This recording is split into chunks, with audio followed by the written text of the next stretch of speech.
All right, welcome back to Rolling History. Today we're going to make a hammer form, make one of the sheet metal parts of the body. If you remember, the body was in pretty rough shape, so I had to make quite a few panels, especially for the seats and the seat bottoms. So let's go do that.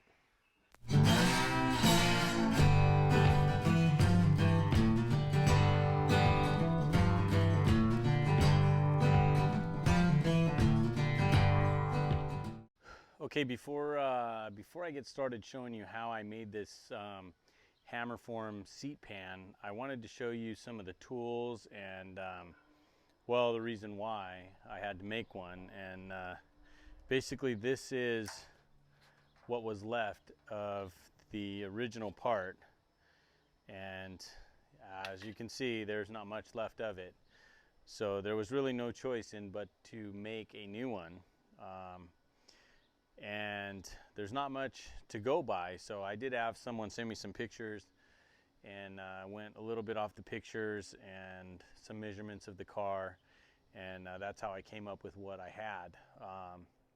So I'm going to set this aside, and then I'm going to show you some of the tools that I'm going to use to do it. Okay, so this is the bead roller. Basically it has this set of dies down here. One is concave and one is convex, if you can see it. They basically made up together, and when you turn it, they kind of turn, and what that does is it puts these little lines in the sheet metal, and what those do is they give it some rigidity. Just a flat panel like that would be pretty flimsy, and you add that in and it makes quite a bit of difference as far as to how rigid it is. This also makes a step. I don't have a piece to show you right now, but there's different dies for this. You can interchange these dies and do different shapes, I would say.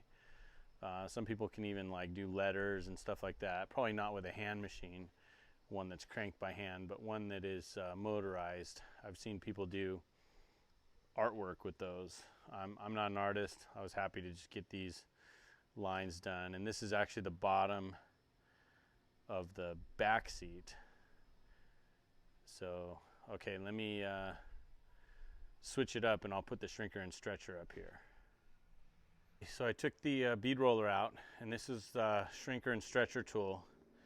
This one is the stretcher, and if you watch the little dies in here, when I pick it up and put it down, the handle, you can see it kind of close on it, and then it will spread them apart just a little bit. See how it spread it apart there?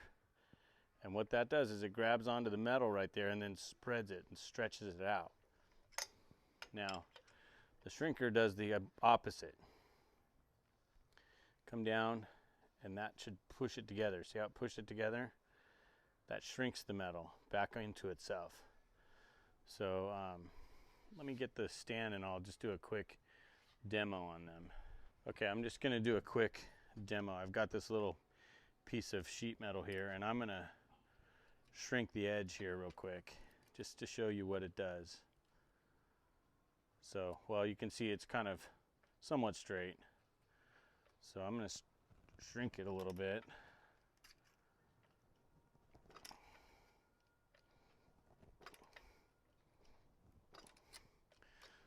So you can see the edge. I just shrank the edge right there, and it started to make the whole thing kind of curve.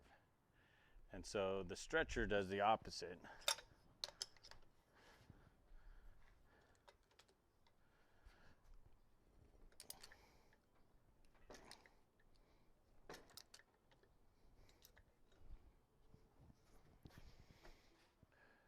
All right, now you're going to say it's the same thing, but it's actually not, because on this side I shrank it and then it curved it in this way, and on this edge here I stretched it and it curved it the other way. So there's definitely a use for both, and you'll see it in the video when I make this part, this hammer form part, because the corners get a little crazy, and I need to use the shrinker and stretcher to make them come back to where I want them. So let me get the part and we'll kind of go over that. Okay, this is the final part for the seat, the front seat pan. And these are just for access. I'm not sure why it was offset from the factory, but it was. Maybe just the jack went there or something that came with the car fit in that side a little better. I don't know. But they are separate compartments. It's like these go into one compartment and this goes into other compartments. And so what I did to make this is, obviously I marked it all out, and you'll see that in the video, and measured it and drew it all up before I did anything. And then I used the original part. I used some cardboard pattern, some cardboard I made a pattern, and then I also used the photos that I had, pictures of what it was, and then, you know, a tape measure, and I basically drilled these rounded edges. I have my hole saw and, you know, measured it out, and then I just cut in between them and cleaned it up as best I could. So once I had a flat piece of metal, I made my hammer form, and this is just a piece of MDF. I got it at Home Depot. It was, I don't even remember, 30 bucks or 40 bucks a sheet. And I made this from the pattern. I set it down inside where I wanted it to fit, and I just checked to see that this is what I want before I make it out of metal. And you can see the edge is beveled like this, and where it goes around the corners, it's beveled. That's so it fits in. You know, the seat of the car is not a perfect 90. It actually sits back at an angle, and so this gives it that angle, you know, to start off with. And you can see in the part, that's this angle right here that came off of this edge.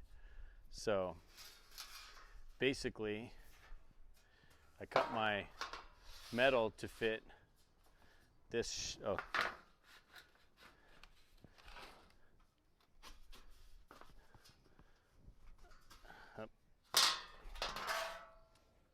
There we go.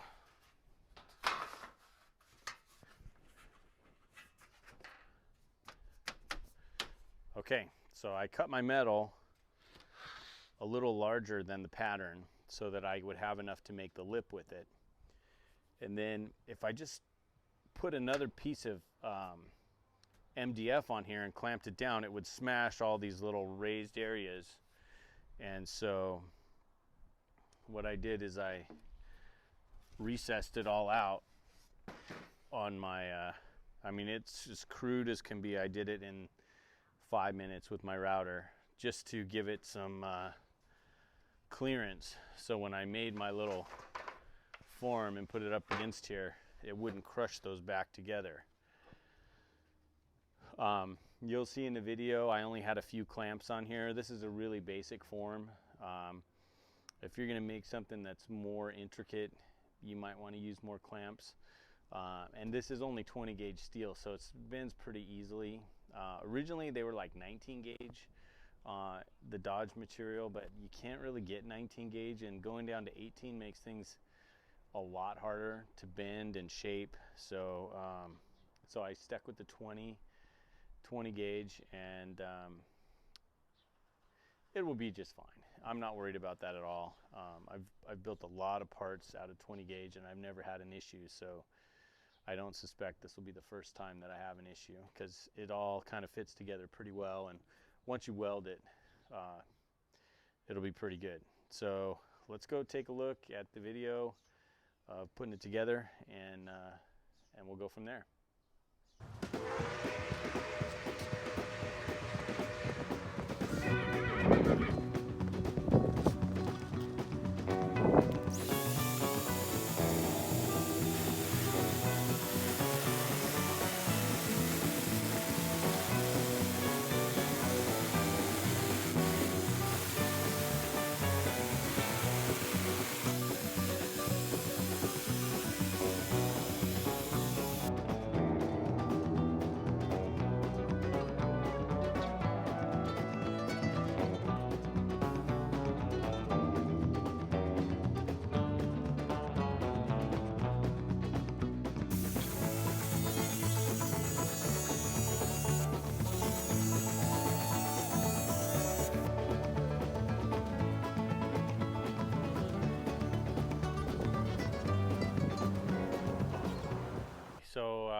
have it kind of sandwiched in, and I'm just gonna put one more clamp here.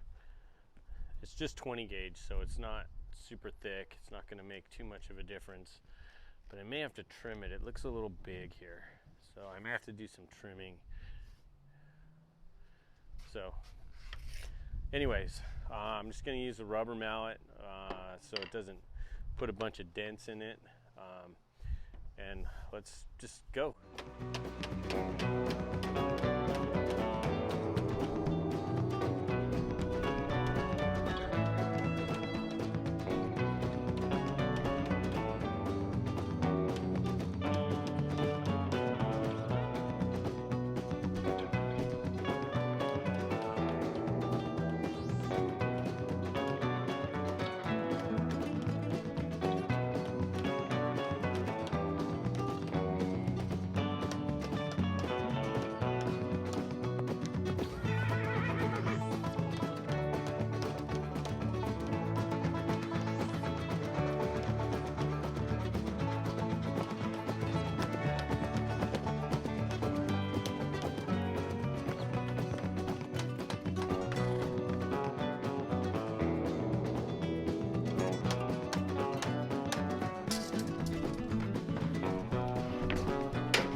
Okay, not too bad.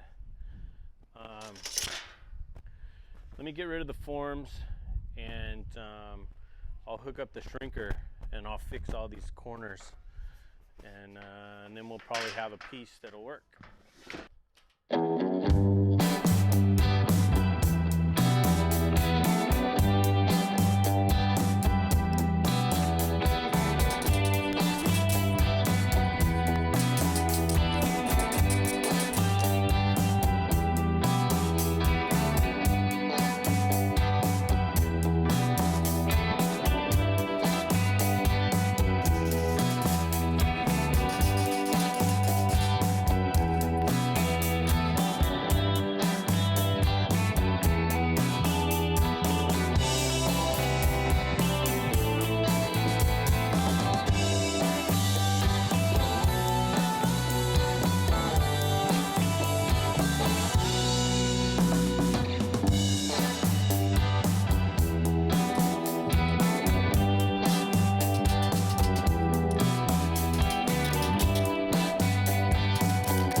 See, I've got them somewhat cleaned up. They're not all dimpled like they were, and I'm just gonna go see how it fits.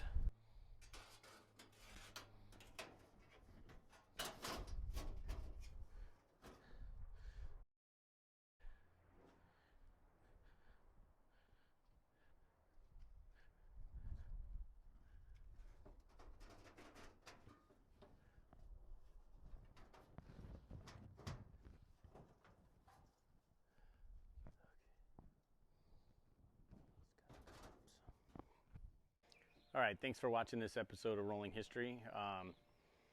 If you get a chance, go check out hillbillyflannel.com. We got some cool stuff over there, and just go take a look.